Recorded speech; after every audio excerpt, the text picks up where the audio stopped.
Salmo 46, verso 1 e 2, é o Salmo, nós já lemos a ele todo, né? Agora nós vamos meditar em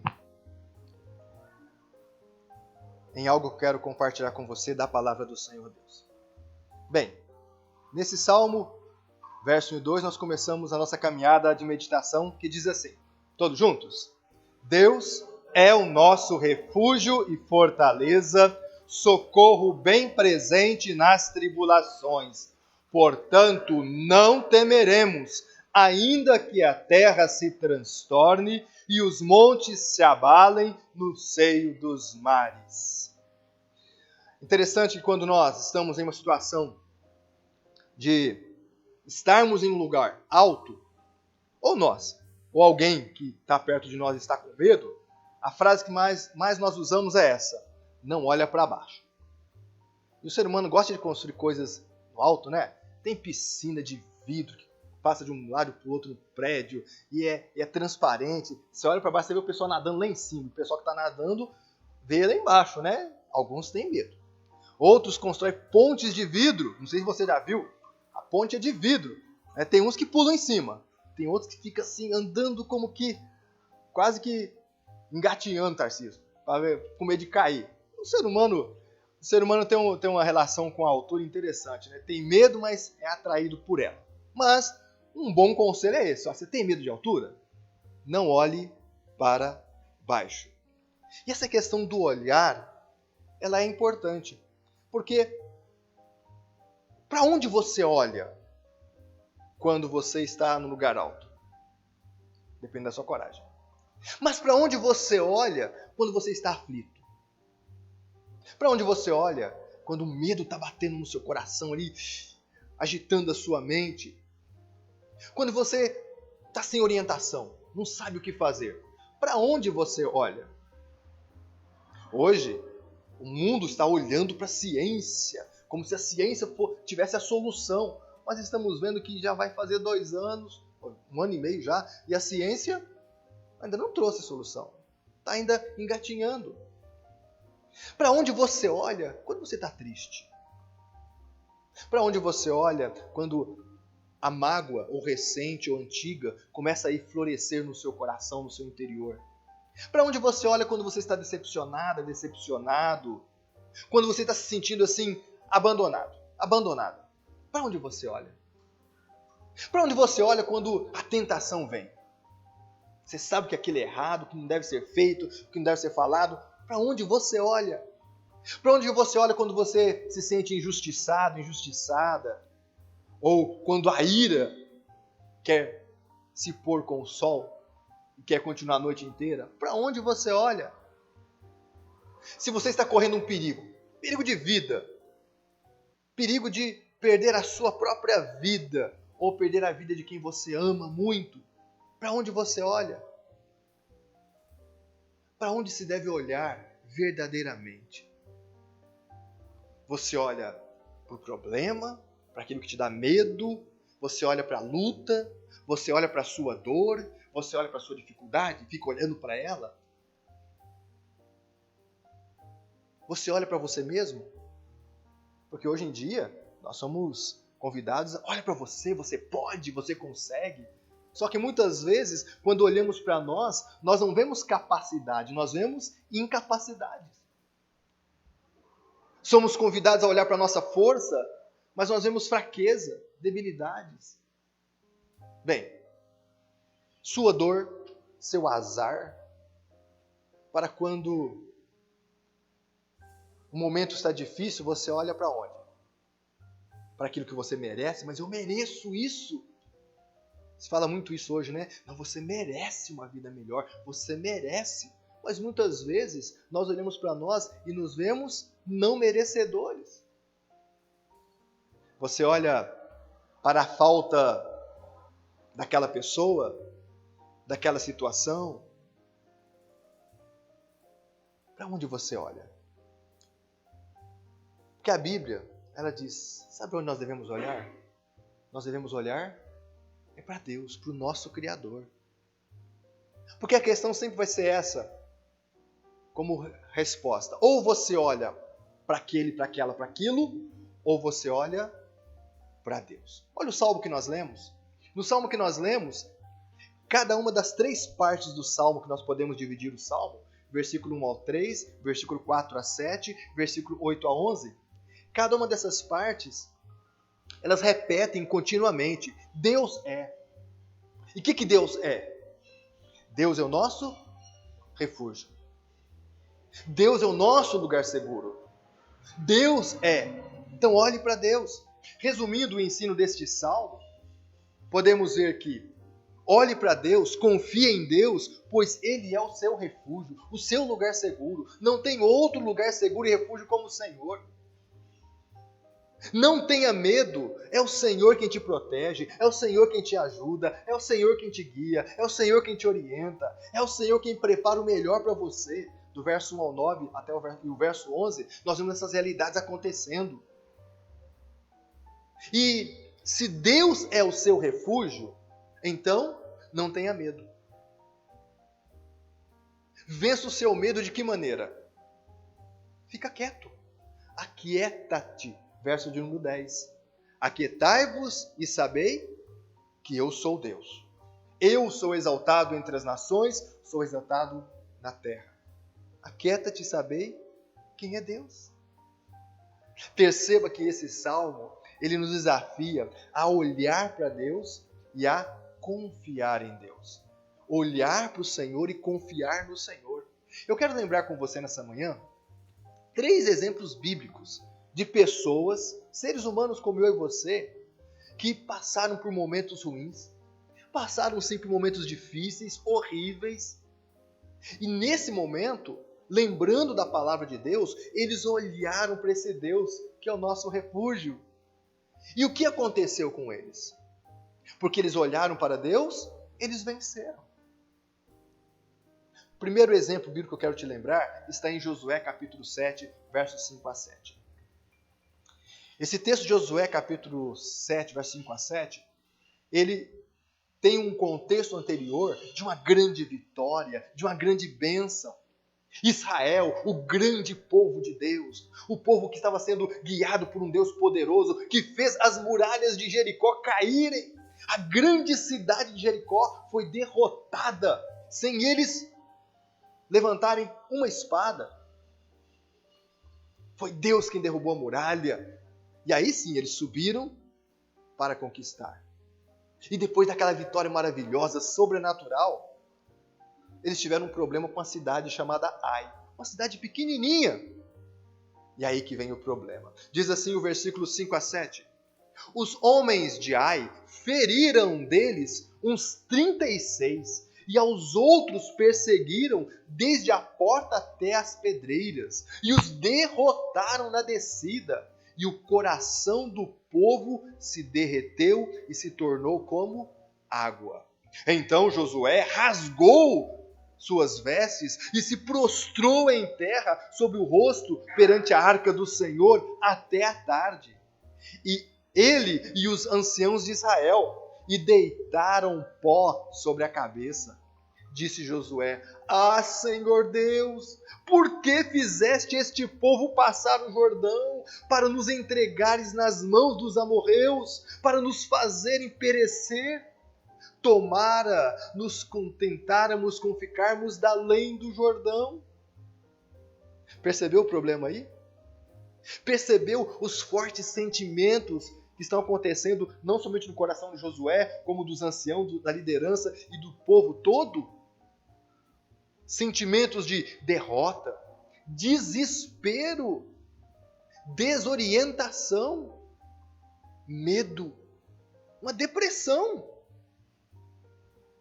Depois de uma grande vitória maravilhosa, se você lembra aí da queda da muralha de Jericó, uma grande derrota contra um exército pequeno, uma cidade pequena.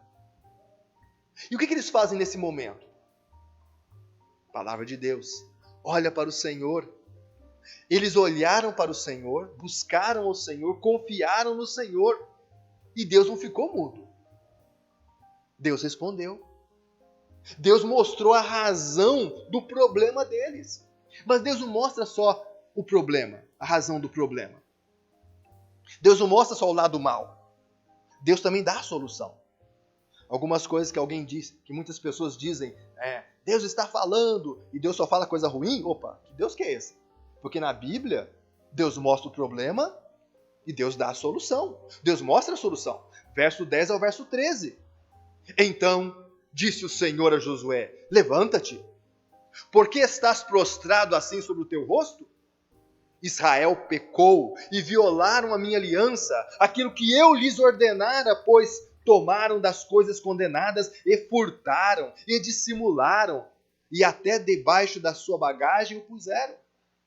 Pelo que os filhos de Israel não puderam resistir os seus inimigos, viraram as costas diante deles, porquanto Israel se fizera condenado. Já não serei convosco, se não eliminardes do vosso meio a coisa roubada. Dispõe-te, santifica o povo e dize, santificai-vos para o amanhã, porque assim diz o Senhor Deus de Israel, há coisas condenadas no vosso meio, ó Israel. Aos vossos inimigos não podereis resistir, enquanto não eliminardes do vosso meio as coisas condenadas. O povo que é chamado para viver de maneira santa, as pessoas que são chamadas para viver com o santo Deus, não podem ter as bênçãos do santo Deus vivendo em pecado. Ponto. Simples, né? O que eles fizeram? Deus revelou o problema, Deus deu a solução, e eles buscaram o Senhor, olharam para Deus, buscaram a Deus, confiaram em Deus. E o que Deus lhes dá? A vitória. É só ler o capítulo 8 de Josué. E você vai ver o que aconteceu. Deus deu a vitória a eles. O que isso nos fala? Olha, no momento difícil, busca Deus. Mas busca Deus de coração. Busca Deus com fé. Busque saber qual é a vontade de Deus e a orientação de Deus para a sua situação, para a sua luta, para os inimigos que estão aí. Parece que querendo te vencer. E olha, faça o que precisar ser feito, como Deus mostra na sua palavra. E conserte o que precisar ser consertado, como Deus revela na sua palavra. E olha para Deus e confia em Deus. Porque aí sim, você vai ver a vitória sobre os inimigos. Tem muita gente clamando uma vitória, uma bênção a Deus, mas continua no pecado. No pecado que causou aquele mal, aquela luta, aquele problema. E Deus não me ouve. Mas Deus já falou na palavra dele que quanto há pecado, a mão santa de Deus não toca. Quer ver um outro exemplo bíblico? Ananias, Misael e Azarias. Nós costumamos chamá-los de Sadraque, Mesaque e Abednego. Daniel capítulo 3, verso 13 a 15, nós vemos uma outra situação onde, em grande perigo, em grande dificuldade, olharam para o Senhor. E Deus fez a diferença. Daniel capítulo 3, verso 13 a 15, vai nos contar a história desses 3 jovens, que nesse momento, você vai se lembrar, são escravos na Babilônia, são servos do rei, devem obediência ao rei. O rei ali é como um Deus, ele faz e desfaz, não importa, o que ele falou tem que ser feito. Só que esses que são escravos desse rei, servos desse rei, eles têm um rei maior que é o Senhor. E eles sabem a vontade desse Deus, eles sabem o que esse Deus ordenou para a vida deles. Deixe-me ler para vocês então Daniel capítulo 3, verso 13 a 15, que diz assim: Então Nabucodonosor, irado e furioso, mandou chamar a Sadraque, Mesaque e Abednego, e trouxeram a estes homens perante o rei.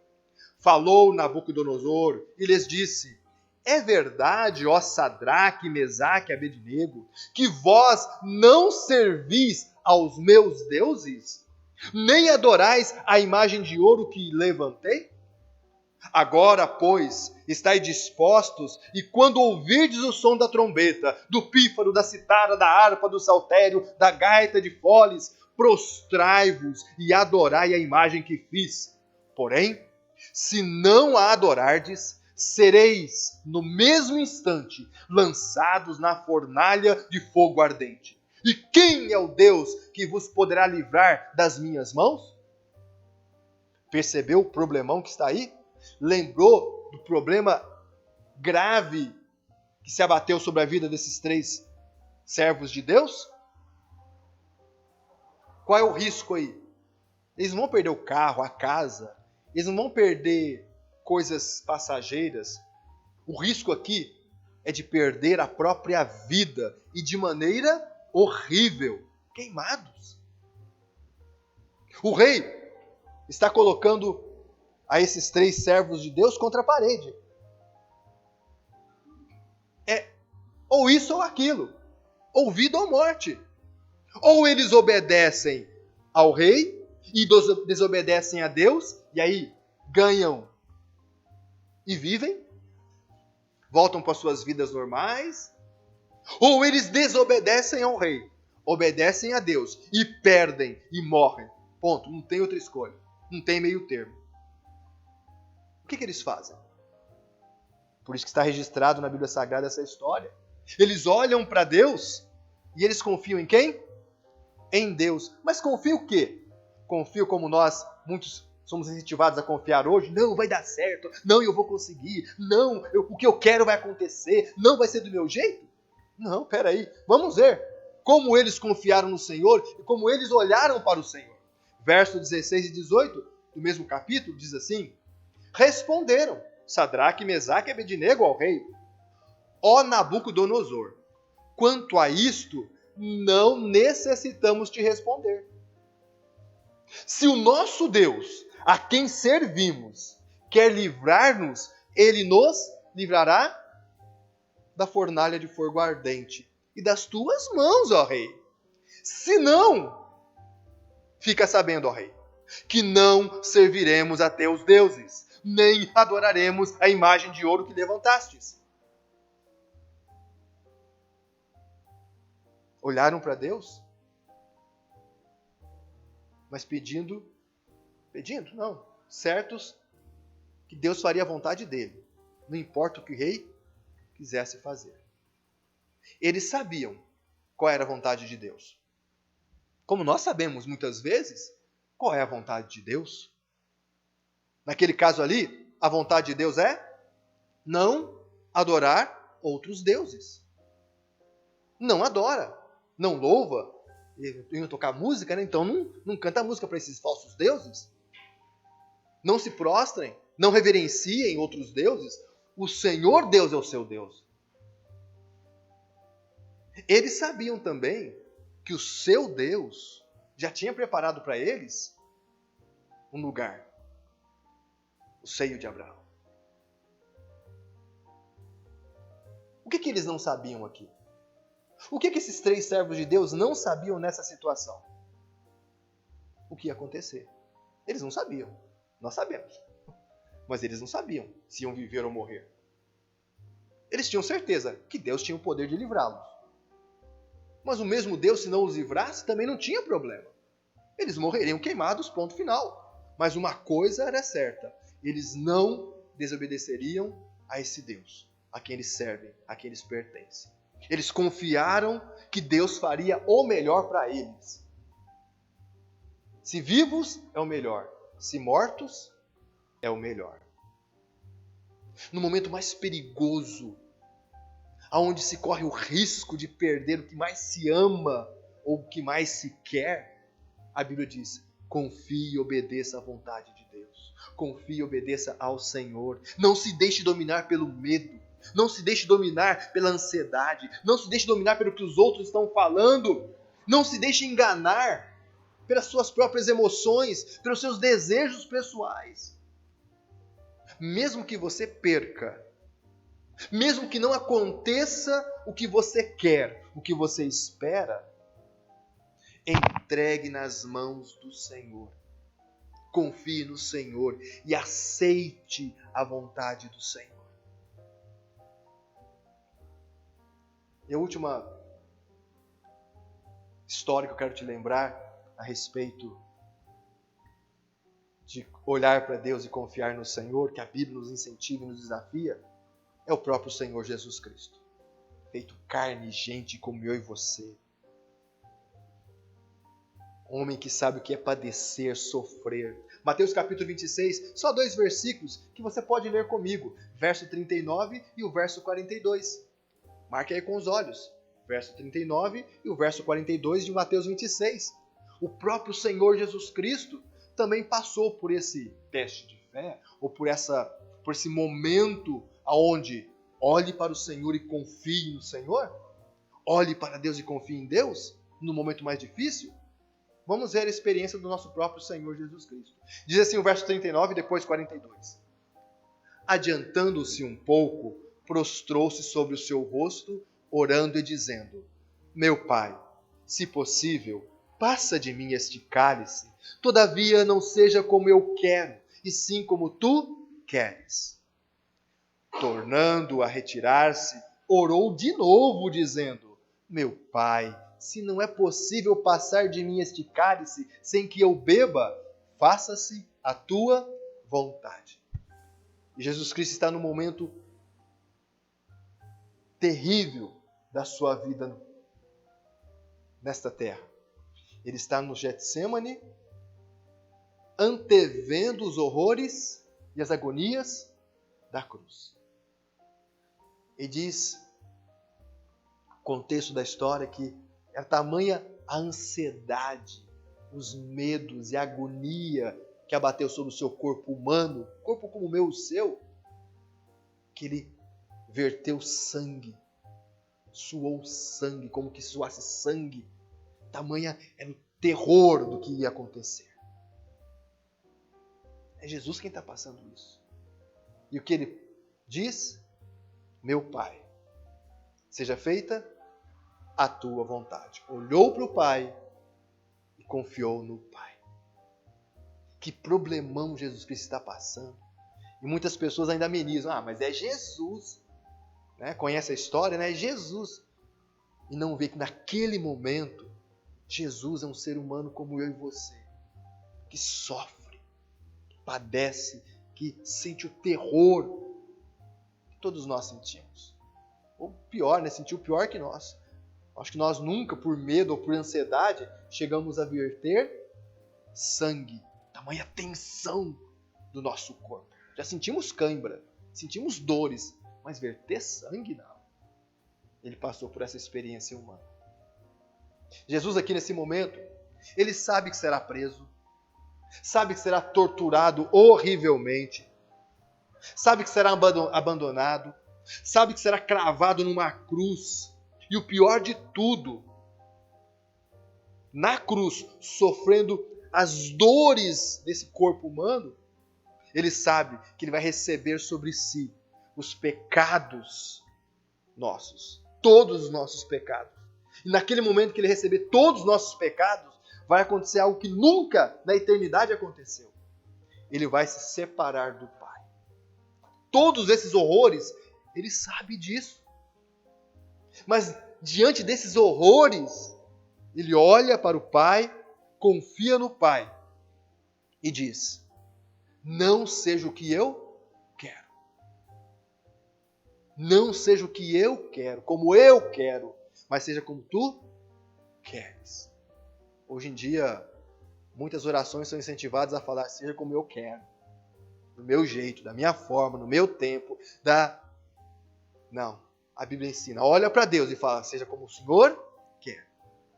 Quer seja livramento, ou quer seja a força para suportar a batalha, mas que seja como o Senhor quer.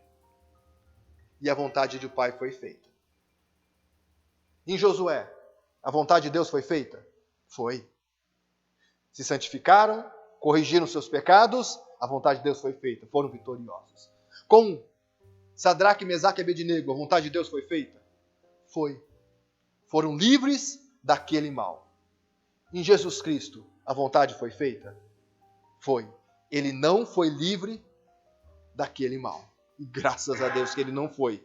Porque pelas suas pisaduras é que nós somos sarados e livres do mal. A vontade do Pai foi feita e foi perfeita. Glória a Deus.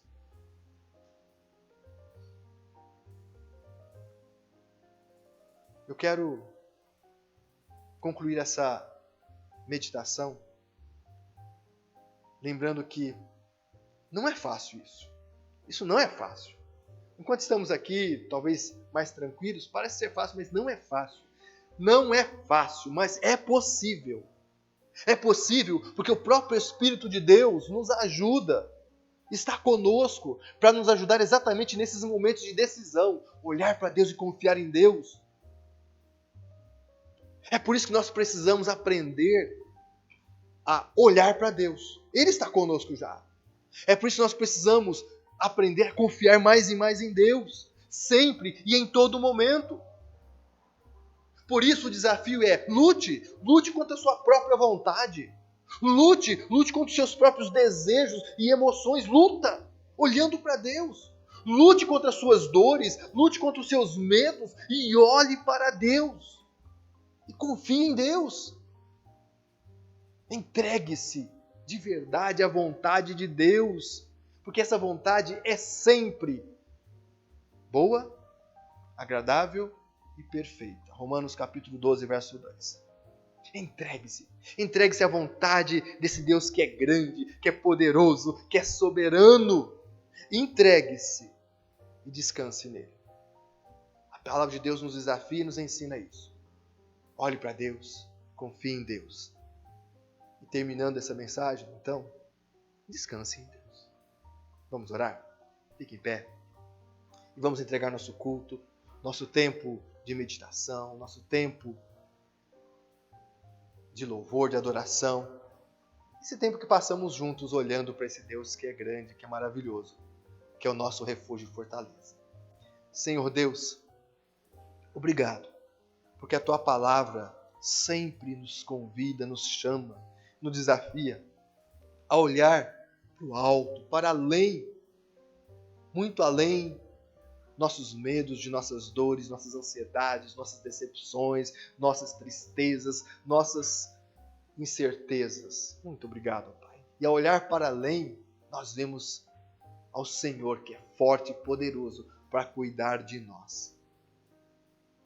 Nós te pedimos, ó Senhor, que se cumpra em nós a Tua palavra, onde que primeiro a presença do Teu Espírito Santo nos ajuda nessa caminhada e nesse desafio de olhar e confiar, de entregar e descansar.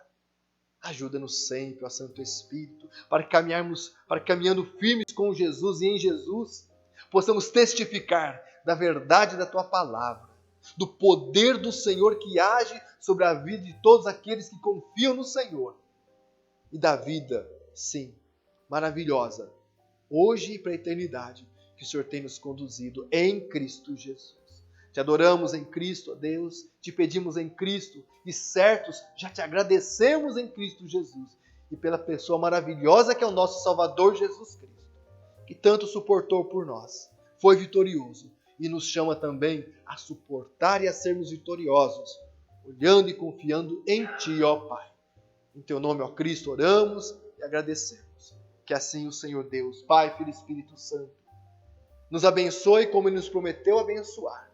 Continue a cuidar de nós como Ele prometeu cuidar. E continue nos conduzindo em Cristo a vida eterna com Ele, como também Ele prometeu e vai cumprir com certeza. Amém e amém. Deus te abençoe, Deus te guarde, tenha um bom domingo e até o nosso próximo encontro, querendo Deus, logo mais.